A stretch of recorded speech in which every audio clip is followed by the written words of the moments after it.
What's happening? Happy Friday to all of you. Thanks for joining me. As always, it is very much appreciated. Before we get into today's show, quick little tidbit here about Bill Belichick. Don't know how many people have seen this yet.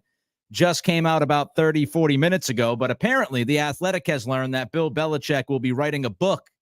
That's right. Bill Belichick will be writing a book. Should be very, very interesting. We'll have more thoughts on that likely on Monday's show. I would say that's pretty unexpected to hear this morning that Belichick will be writing a book, but apparently that's what's going to be happening according to The Athletic. But we have a lot to get to today about this football team right now in 2024 and the future of said football team, because there was a lot going on yesterday in the pro days that we saw. First, I want to talk about the reports, the rumors. Some things are starting to heat up a little bit out there. Yesterday's podcast, somebody asked, Nick, when do you think we'll start to learn what the Patriots are thinking, who they like more than others? When will those rumors start to heat up? And I had said yesterday, I expected some things to come out during this week, over the weekend, and then they'll really, really pick up steam as we get closer to the draft. Think, 2 weeks, 3 weeks. That's when things will really pick up. But we do have some reports out there / rumors that caught my eye that I want to share with you. So Dan Graziano, ESPN insider. I've had the opportunity to interview Dan and talk to Dan. He is a very, very credible insider throughout the NFL world. Here's what he wrote about the Patriots and the quarterback draft market. Some people think Washington will take Jaden Daniels. Others think Drake Maye. But I don't think Washington even knows for sure yet. The Patriots at number 3 are a mystery, but open to trading down if they are not in love with whichever quarterback is there. The Vikings and the Raiders both seem, quote unquote, very eager to trade up, and it sounds like there could be a competition between those two, especially if Daniels is still there at 3. A lot of people think the Giants guy is J.J. McCarthy, and if so, the question is whether they can sit at number 6 and take him or whether they might need to trade up a spot or two. Pro Football Talk, writing about Drake Maye and the New York Giants. Giants head coach Brian Daboll, general manager Joe Schoen were not in North Carolina on Thursday, but they will have a chance to watch Maye work out soon. Daboll and Schoen were in Washington for Michael Penix's pro day, while others from the Giants were at UNC. Mike Garafolo of the NFL Network reports that Maye will work out for the Giants again in the coming days. The Giants are also set to work out J.J. McCarthy on Sunday. Okay, so that's what we've heard from ESPN and Pro Football Talk. Dan Graziano says that nobody really knows what the Washington Commanders are going to do. Some think they'll take Daniels. Some think they'll take Maye. Graziano says he doesn't think Washington knows who they want to pick just yet. Then the Patriots at 3. They're open for business. They've told us they're open for business publicly, and Graziano is reporting that the Patriots at number 3 are open to trading down if they're not in love with the guy who is sitting there. Vikings, Raiders, very eager to move up, according to Graziano, and also watch out for the Giants. Some interesting stuff, right? I think this is fantastic news for the Patriots. Absolutely freaking fantastic. The likelihood is, whether you agree with it or I agree with it, the likelihood is that J.J. McCarthy is going to go before number 6. If you believe the hype. Now, I don't know if we all want to believe the hype, but if McCarthy is going to go in the top 4 or 5, then that means the Giants have to be motivated to move up. If McCarthy is the guy that is on the Giants' radar, they're going to want to move up. And they're going to want to move up to 3. Why? Because that's the next pick, right? Let's say Caleb Williams goes 1, Drake Maye goes 2, Daniels is sitting there at 3. Patriots don't love Daniels. Well, who's going to trade with the Patriots? Now, is somebody going to trade up with the Patriots to draft Daniels, or is somebody going to trade up to draft J.J. McCarthy? The Giants might not know that answer. And if the Giants are stuck on McCarthy and they want him to be the guy for the best interest of the Giants, they would move up to 3 because then they guarantee themselves their guy. So when you look at that, The Raiders, the Vikings, and the Giants. If you're the Patriots and you don't love who's sitting there at 3, well, what do you know? You have 3 teams hunting to move up. You have 3 teams that are desperate to land the quarterback that they love. And the Patriots are just sitting there loving every second of it. Because if you're the Pats and you don't love the guy, you get to sit back and play all 3 teams off of each other. You get to play the Giants off the Vikings, Vikings off the Raiders, Raiders off the Vikings, Raiders off the Giants. You get the point.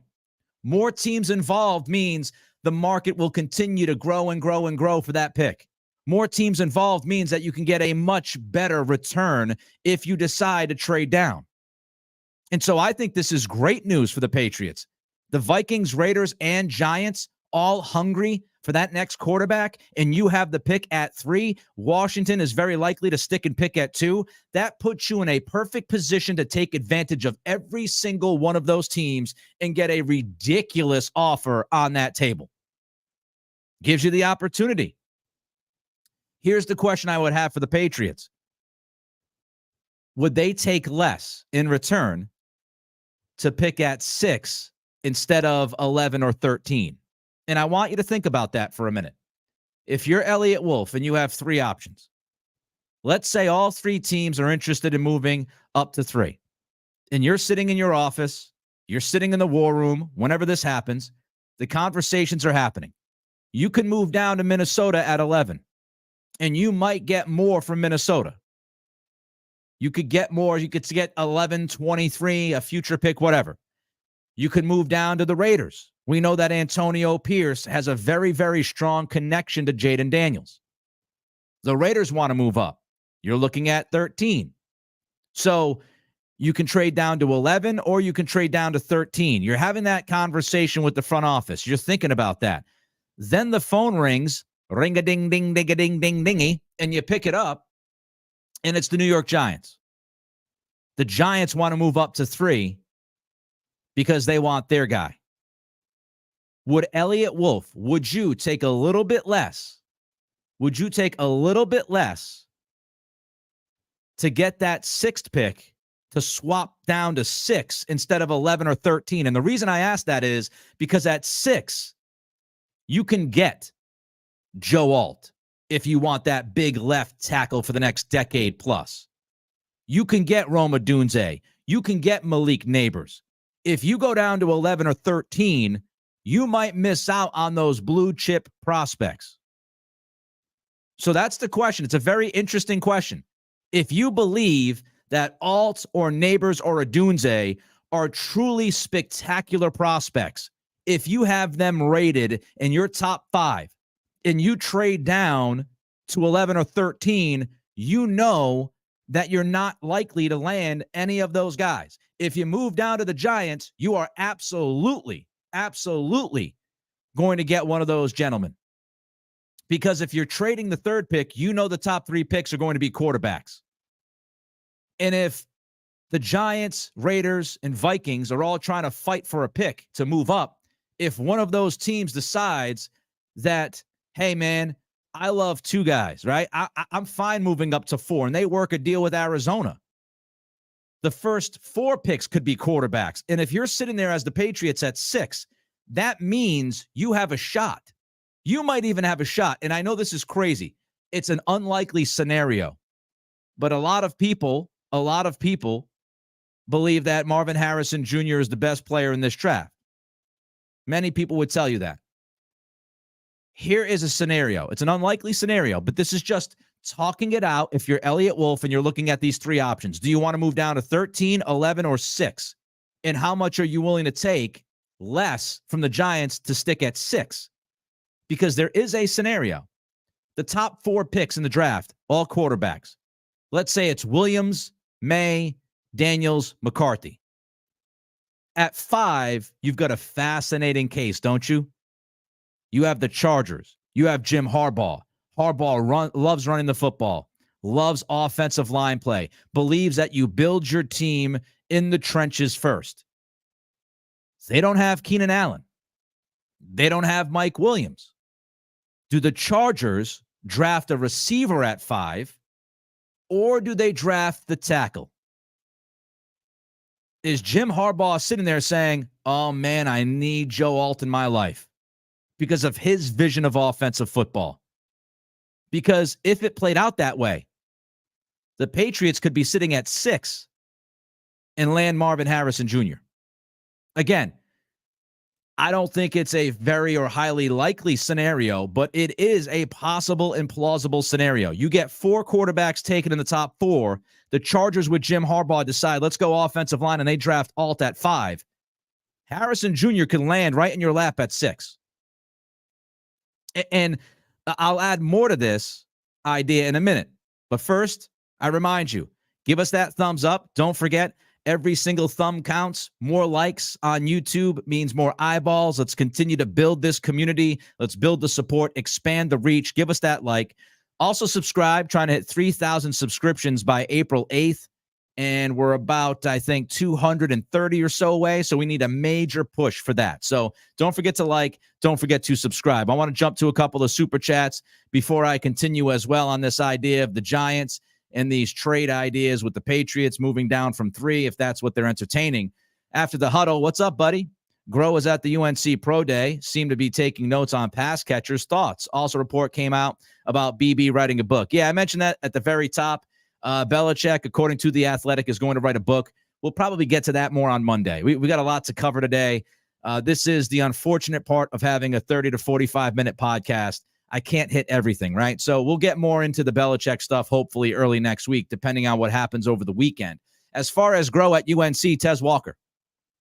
Tez Walker, that's the guy. The only guy that you're there to scout receiver-wise is Walker.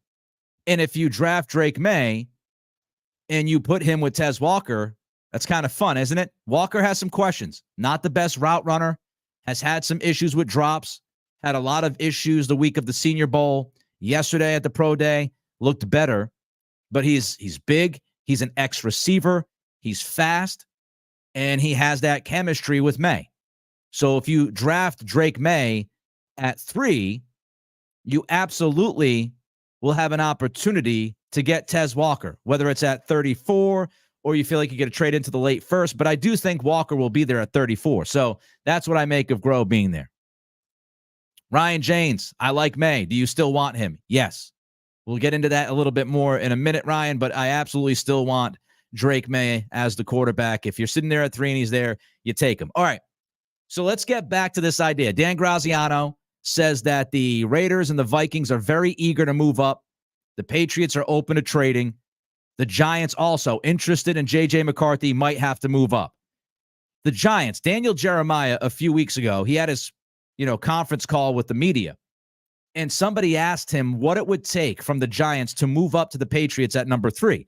And the trade at that time from Jeremiah was the number 6 pick, 39, 47, and a 2025 second-round pick. So you'd swap down to 6. You'd get 2 second-round picks this year at 39 and 47, and then you'd get a second-round pick next year. I know people love the idea of first-round picks. I love the idea of first-round picks. But when you think about it in totality, that Giants deal, that's pretty enticing. You're only moving down 3 spots. Again, that would give you the opportunity to draft Joe Alt, maybe Marvin Harrison Jr., Malik Neighbors, Rome Odunze. You would still get a top-flight blue-chip offensive prospect at 6. Then you have 2 more second-round picks to go along with your pick at 34.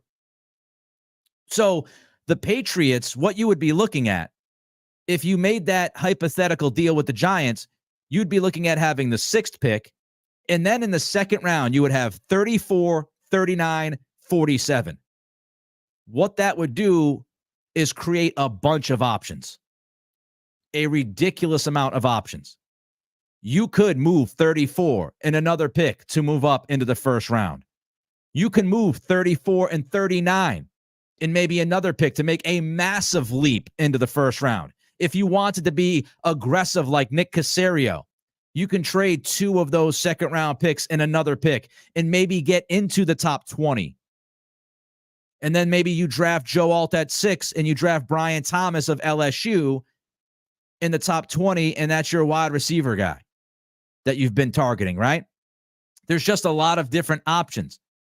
If you're picking at 6, 34, 39, 47, I mean, you've got 4 top 50 picks in a very deep draft with positions that you need.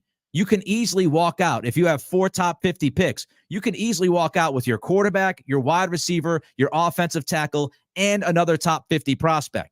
So I wouldn't dismiss that Giants offer. I wouldn't sit there and, snub that offer at all. Inevitably, the question is, do the Patriots love Jaden Daniels? Because if Drake Maye is picked at 2, Williams goes 1, do the Patriots love Daniels? If they don't love Daniels, it's an easy decision, isn't it? If they're not in love with Daniels or McCarthy, then you trade that pick. You absolutely trade the pick. I don't even think it's a tough decision. If you don't love the quarterbacks that are left, then you move the pick. And you get the picks in return. Arlo jumps in and says, I take that Giants trade in a heartbeat. Yeah, I think a lot of people look at it and go, second round picks. You're only moving down to 6. And then you have 4 top 50 picks this year and a future second round pick next year. The Giants, how good will they be next year? We don't know. That Giants pick in the second round next year could be at the top of the second round.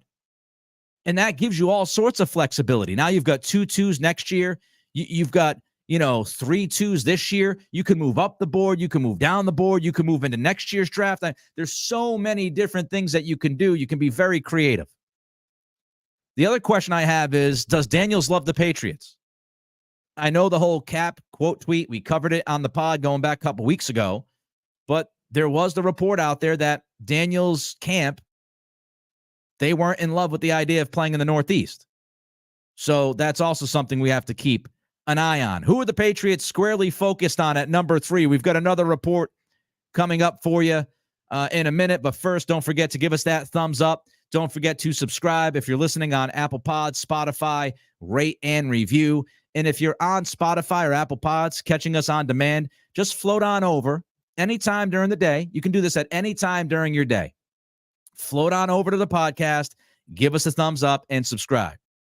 Trying to get to 3,000 subscriptions by April 8th. We're under 250 away from that. Let's continue to make that push. All right.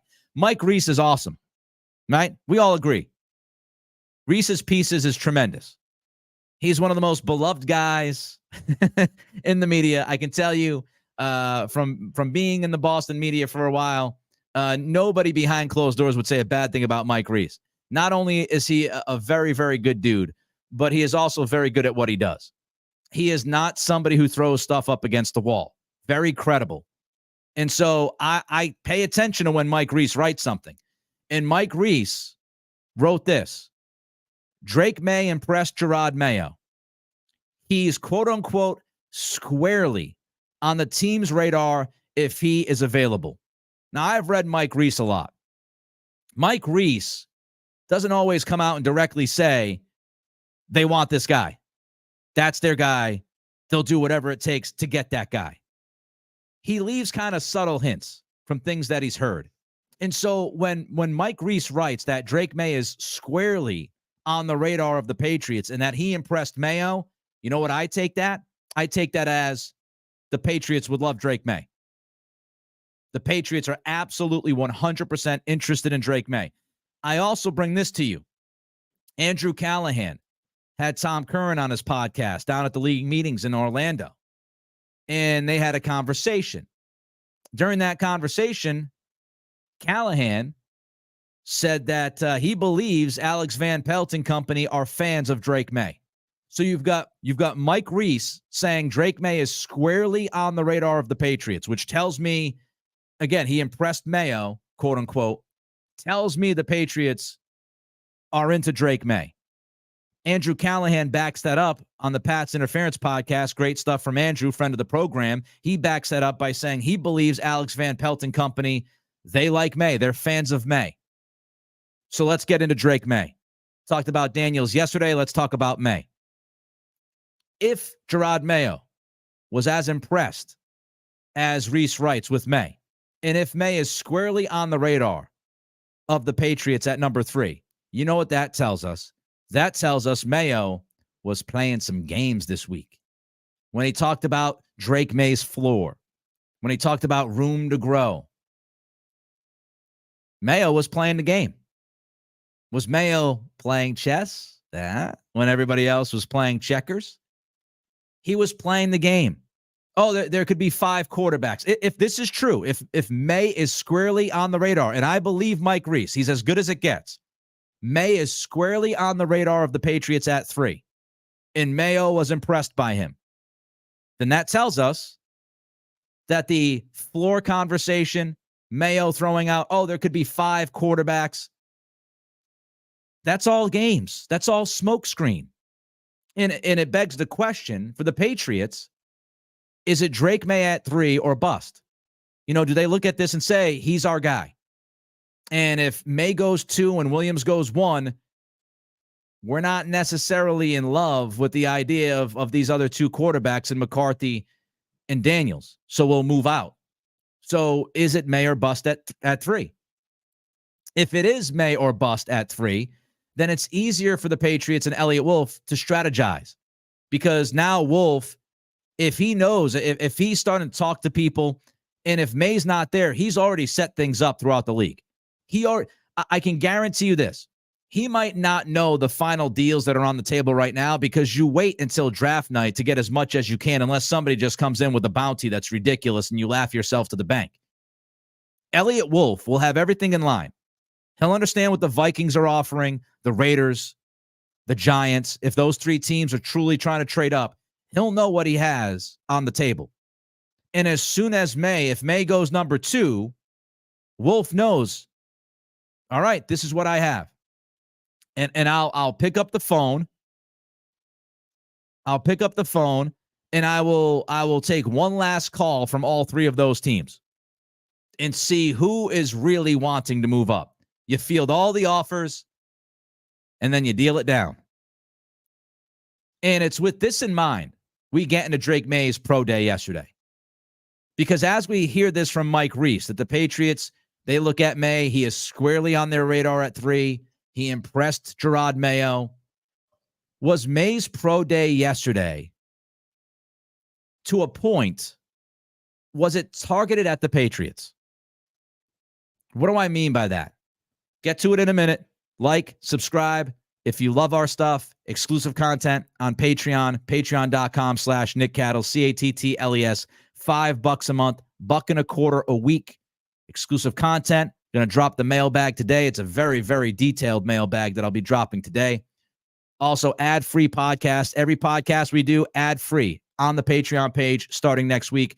And a bonus podcast every week for you as well. All right.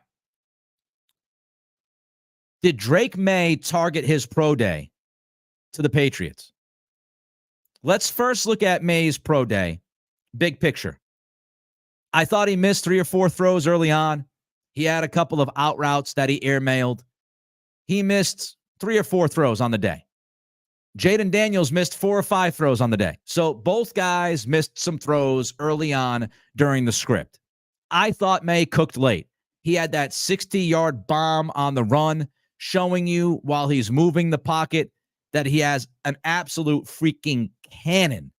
He has a cannon attached to his shoulder, ladies and gentlemen. This man can throw a football through a freaking wall. That 60-yard bomb off the bootleg motion, effortless. And I know it's a pro day. I know he's in shorts and a t-shirt. All I'm telling you is that's the arm talent. The arm talent is on film. The arm talent was there yesterday. But I do wonder if Maye was targeting the Patriots. Let's throw this out there, okay? Drake Maye, let's say he knows, and we'll have something on Jaden Daniels in Washington in a little bit. People talk in the league, right? People within the league know, all right, this team's leaning this way, this team's leaning that way, et cetera, et cetera. Agents talk, coaches talk. Let's say that Drake Maye is under the impression that Washington is going to draft Jaden Daniels at 2. If Maye wants to go 3, He knows who's sitting at 3.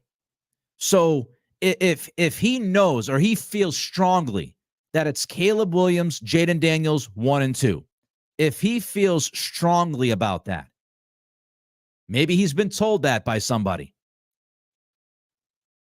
then who is he going to target his script towards? He's going to do things. He's going to do things that stand out to the Patriots. He's going to put plays in that script that fit the Patriots. And I thought we saw a lot of that yesterday. Think about Jaden Daniels. Daniels pro day. Not nearly as many snaps under center, quote unquote, as Maye had, right? Daniels wasn't moving the pocket as much as Maye was. When you watch Drake Maye, when I watched Drake Maye yesterday at that pro day, I kept thinking, this is a script that would fit perfectly with Alex Van Pelt's offense. If you watched what he was doing, under center, his back to the offensive line, right, with play action, a lot of bootleg motion, a lot of throwing on the run, the middle of the field throws, which he excels at. If you watched Maye's pro day yesterday and you just look at the type of plays that they were running during that script, it seemed to me that a lot of it was targeted towards an offense like Alex Van Pelt's. A West Coast, move the quarterback, test the defense deep on early downs, play action, bootleg. It was almost as if Maye was saying, hey, look, guys, I can run your offense. I can run your offense. Like you want me to run the offense, I can do that. I can be under center. I can do the play action with my back towards the line. I can move and throw and be accurate. I can work off the bootleg and throw deep. A lot of those things marry with Van Pelt's vision of what the offense would be in a perfect world. I also thought Maye's script was versatile. You know, again, I know it's shorts and a t-shirt, but I thought that his script was much more versatile than Jaden Daniels was. And I'm not telling you that Daniels didn't have a good pro day. He had a fine pro day. And I'm not telling you that Jaden Daniels is not a good prospect. Again, I would take Daniels at 3. I lean Maye, but if Maye's at 2, I would take Daniels at 3. But looking at the script yesterday, I thought that Drake Maye's script was much more versatile. He showed us some red zone throws. At one point, they simulated a zero blitz where he had to get rid of the football quickly on his back foot and throw it downfield. And these are throws, by the way, that are on film. So, I mean, the film will show you that he can do these things during actual games when the bullets are flying. So I thought it was much more versatile of a script. I thought it was comprehensive. I mean, he made 70 throws, and he went for more than 30 minutes. I thought that was a statement by Maye. My endurance is here. My conditioning is here. I can run these plays fast. I can run these plays fast. 70 plays, 30-plus minutes. I can show you that I have endurance, that I have conditioning, that I can bring you the consistency. Shows the gas tank, right? Showed his gas tank off. And I loved this idea because we talk about quarterback ones and whether or not they're competitive. Are they leaders? Do they like to challenge themselves? Are they okay? You know, are they okay with challenging other guys in the room? And I thought yesterday's script at his pro day did show us that Maye accepts the challenge. He could have went out there yesterday he knows he's going to be a top pick in this draft. He could have went out there, went through the motions for 15 minutes and said, all right, I'm done. I'll see you on draft night. That was not his approach. His approach was professional. His approach was, I'm going to challenge myself, and I am going to show you that I can do the things that many people are asking about. And he took that challenge, and he ran a 70-play script for more than 30 minutes. He didn't take the easy way out. And I appreciate that. And I think that tells you a lot about who he is. And I also thought, a lot of people questioning the footwork. And that is a legitimate concern. But yesterday, Maye showed you. He wanted to show everybody, I can get my footwork going. Dan Orlovsky, I tweeted this out yesterday, the video of Orlovsky on ESPN's NFL Live after Maye's pro day. You can follow me at Nick C Radio right there. Other way. There it is. At Nick C Radio. And Orlovsky said that, the footwork looked improved. And in all of the interviews after Maye's pro day yesterday, he said, I'm working on it. He understands where his weaknesses are, and he's working his tail off to get it right. And I love that idea. I love that idea of the work ethic. This dude is putting in work. He's willing to go 30-plus minutes during his pro day. All right, let's get to the footwork question. This was interesting. So Evan Lazar wrote on Patriots.com, we've all been talking about Maye's footwork and whether or not this will be a huge detriment to his career. We've heard Zoe and we've heard a lot of other people say, oh, man, Drake Maye, he doesn't have the consistent footwork, the mechanics, etc. Here's what Lazar wrote. Thought this was interesting. Another insightful conversation that took place before Maye's throwing session was with current UNC OC Chip Lindsey. Before his arrival, Maye was backpedaling in his dropbacks rather than shuffling his feet under the old regime. Lindsey's staff changed that to a more pro-style approach. So it was a transition for Maye, who admittedly has unsettled feet at times in the pocket. Here's what Lindsey said to the media, quote, for him, talking about Maye, it was how can we fix our footwork? His drop back game, they were a back pedal drop back team the year before I got here. We are more traditional. It was one of those things that was different for him, and I thought he did a nice job of that, unquote. So, the context matters. We always say that. If Maye's footwork, if those issues had to do with, transitioning to a new offense, which we've talked about, and it was more of a learning phase, not a fundamental problem or incapability, then that makes a difference. If you're the Patriots and you think that Drake Maye's footwork was off just because, or the main culprit was because he was learning the new offense, he was learning the intricacies of the footwork, then, that makes a huge difference to me. If you feel that way, because you're not worried about his footwork being broken, that he just fundamentally can't do it from an athletic standpoint or acumen standpoint. It was more him learning that new offense and trying to transition to that offense, and they changed his dropbacks. One more quick note about UNC's pro day and Drake Maye before we move on. Mac Brown on the ACC network said that Maye would not do an NIL deal without a position group getting involved. I love this. Love it. Selfless. He gets it. What that means is Drake Maye had the chance to get the bag at UNC with endorsement deals. But Maye was not willing to sign any kind of endorsement deal unless position groups were involved with him. So he stood up for his teammates. He said, I'm not going to make the bank unless my guys make the bank. I do think that shows you something about the young man. I do think that shows you that he truly does get it. That he's not above anybody else, right, in that locker room. Yeah, I can get a huge NIL deal, but I want my guys to be with me. He's not trying to separate himself from the rest of the guys. And that means something.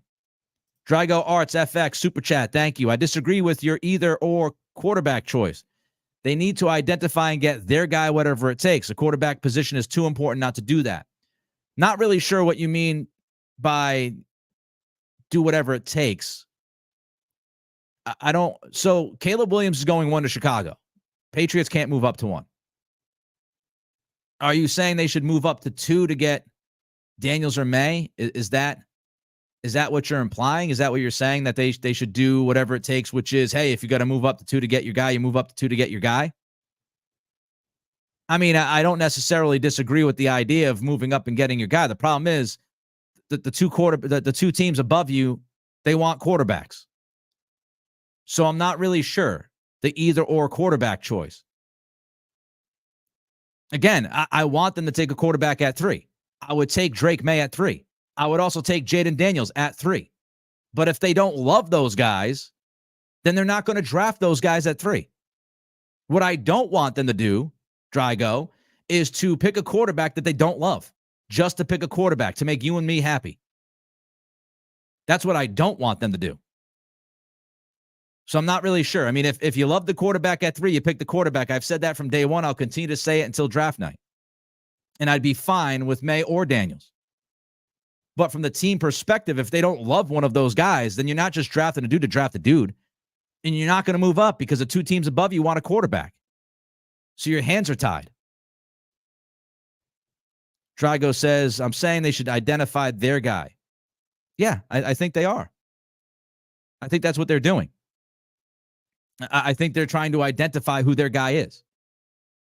But Chicago and Washington have absolutely zero reason to trade down because they want their guy. So you're at 3. You can't control what happens above you. You can only control what you have in hand, right? You can only control the 3rd pick.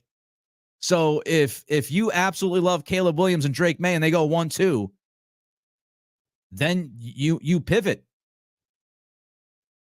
Then you pivot and you do the next thing on your list, which I think is, hey, we don't love these guys. Let's trade down and get as much as we can. All right. We got more before we move along and head into our weekend and have some fun with some beverages. Hopefully you guys have a great weekend, but we do have more. Don't forget, thumbs up, subscribe, trying to hit 3,000 subscriptions. I know, sounds like a broken record, but this is the only way we can do it.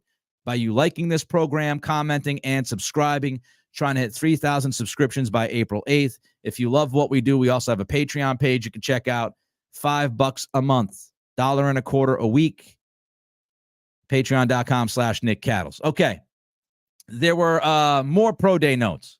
So Cam Williams, who is the director of college football scouting for the Patriots, he was at Michael Penix's pro day. It was Cam Williams and 4 other scouts from the Pats. And Penix, as we know by now, he ran, he jumped, and he threw the football. And I loved what Penix had to say to Molly McGrath at ESPN. She tweeted this out. Penix, explaining why he would run and jump in addition to throwing, told McGrath, quote, I ain't no bum. That's a t-shirt. I ain't no bum. I want to show off my athleticism and prove that I can run when I need to. Well, he proved it. He proved that athleticism yesterday. Michael Penix ran a 4.53 to a 4.56. Now, one dude on Twitter posted that Penix ran a 4.46, but everywhere else I saw, the clock had him at between 4.53 and 4.56. So that's a really good 40 for Michael Penix. 2 ACLs, and some people questioning whether or not he was mobile, which I don't agree with. I do think he has mobility. I do think he has athleticism more than what people thought. But even me, even I was surprised by yesterday's numbers. Penix running a 4.53 40. That's pretty damn impressive. And that does show you mobility and athleticism. He also showed some explosion. 36.5-inch vertical leap. Not too shabby. Not too shabby at all. So he shows that competitiveness. Yeah, I'm going to run. I'm going to jump. Let's freaking go. He goes out there. He runs a 4.53, has a 36.5-inch vert. Now, Doc Flynn, locally, we all know Doc Flynn, right? Boston Sports Journal, some other places. I think she's also works for the 33, I believe. She tweeted out, awesome 40 time for Penix. Given the knee injury history, teams should consider his footwork, body control, change of direction, and deceleration. Here's my translation from that tweet by Doc Flynn. The straight line 40-yard dash is not the end-all be-all. When we talk about the knee injuries he's had and the ACLs, don't just focus on the 40-yard dash. You need to focus on many other things. His footwork, his body control, the change of direction, how he decelerates after hitting his top speed. Those are more important than the 40 time. Look, I have my questions about Michael Penix. I would not draft Penix anywhere near number 3. No way, no how. If you don't draft a quarterback at 3 and you're looking to bring somebody in the second round, then I would absolutely entertain Penix. If you trade into the late first round, I would entertain it. But I'm not on Penix. I'm not on Penix. I'm just not. The accumulation of injuries, the 2 ACLs, the 2 shoulder surgeries, those injuries are legitimate. I'm always concerned about the accumulation of injuries. You're playing a violent sport. And, when you have those prior injuries, you're susceptible to another one. So even Penix checking out healthy at the combine, again, the injury history is the injury history. Those things happened. And to spend a first-round pick on somebody who's already had 2 ACL injuries and 2 significant shoulder injuries and surgeries, I think that's too much of a risk. I think it's too much of a risk. But let's get beside the injury history and just look at Penix, the football player. Penix has not necessarily been great throwing to the middle of the football field. He's great throwing deep, throws absolute dimes. Best deep passer in this draft, right? His accuracy is outrageous for the most part deep. Him and Jaden Daniels, 2 best deep ball throwers in this draft. But Penix has not necessarily showed the ability to consistently make throws in the middle of the field, whether it's underneath or intermediate. And I was watching Burt Breer last night on Early Edition, and Burt mentioned that he has spoken to many coaches around the league and coordinators about Penix. And a lot of people bring up the inconsistency and inaccuracy middle of the field and how he looks uncomfortable. And Burt brought up the point, I thought it was a very good point. If you look at the Michigan game, Michigan forced Penix to throw almost everything underneath. And he had a tough time. The Texas game, he lit the world on fire. Against Michigan, they said, beat us underneath and beat us up to 15 to 20 yards. We're not going to give you those deep throws. And he struggled.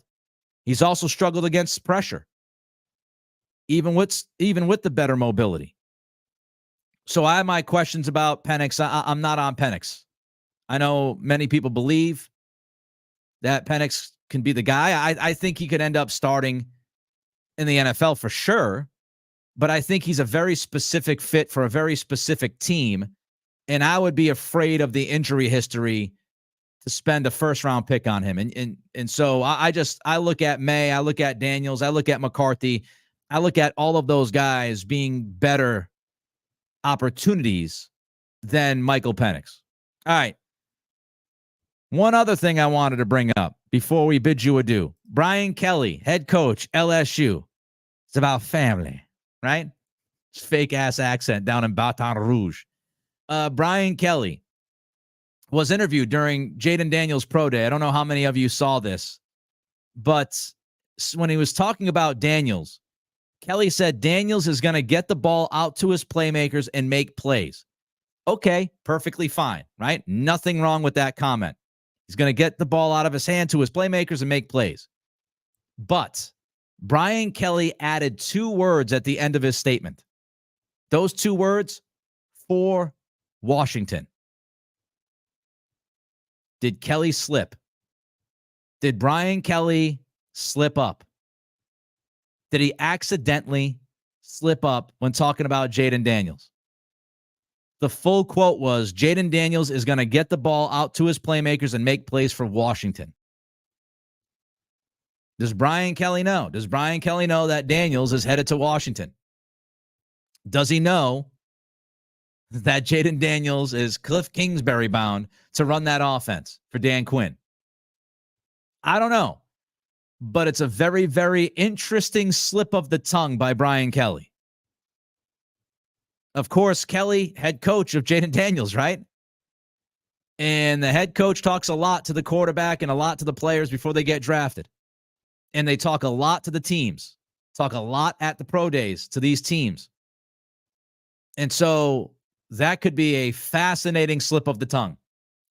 If it was a mistake by Brian Kelly, that means Jaden Daniels is going 2, which means Drake Maye would be sitting there at 3 for the Patriots. And I would run the card up, and I would take Drake Maye. And you put the Kelly quote with the rest of the tea leaves, if we want to read them, about Washington and Daniels. They signed Marcus Mariota, who is closer to Jaden Daniels than he is Drake Maye as a player. You know, they traded Sam Howell. So, you know, if you believe that Drake Maye might need a year to sit, would you trade Sam Howell or would you have a quarterback competition? I don't know. Some people say they traded Sam Howell because Howell's really good friends. He's best friends with Drake Maye, and it would have been awkward. Who knows? But Jaden Daniels has the most experience out of the guys that are going to go in the top 4 or 5 here, right? Bo Nix has more experience overall, but Daniels has more experience than the quarterbacks we're talking about today. So, you know, if you're going to draft Daniels, he's your guy day one, which means you don't need Sam Howell around. You've got your veteran backup in Marcus Mariota, and you've got your starting QB1 there in Jaden Daniels. So, fascinating possible slip of the tongue by Brian Kelly at the Pro Day by mentioning Washington specifically with Jaden Daniels. So are we seeing it play out, folks? Caleb Williams 1, Daniels 2, Maye 3. Man, we're still about a month away. A lot of stuff's going to come out, a lot of smoke screens. We're going to cover all of it. It's a very exciting time for the New England Patriots. This offseason was always about the draft first and foremost. It's how you rebuild your team. It's how contending teams put their rosters together. Look at Green Bay and the jump they've made. Look at Cincinnati. We can go through all of them. This offseason is about the draft. Most important phase of everything. And so it's going to be a very interesting next few weeks. Reports, rumors, circulating. Should be a lot of fun. Don't forget to like. Don't forget to subscribe. Trying to hit 3,000 subscriptions by April 8th. Help me out. Help us out. Let's get there. Rate and review. Spotify, Apple Pods. Patreon page, of course, is out and about. Patreon.com/Nick Cattles. CATTLES. $5 a month. Check it out. Exclusive content, ad-free pods, the works. Appreciate you. Speaking of fun, have a great weekend. It's supposed to be beautiful outside tomorrow. Have a great weekend. Be safe. Be healthy. Be responsible. Don't be knuckleheads. But I will be out. I will be having fun. Until next week, unless something pops. Unless something big happens over the weekend, we'll be over it, right? As long as I'm home and haven't had a few too many craft beers, I will be here to break that news. If not, back Monday, 11 a.m., Nick Cattle Show. Appreciate every single one of you.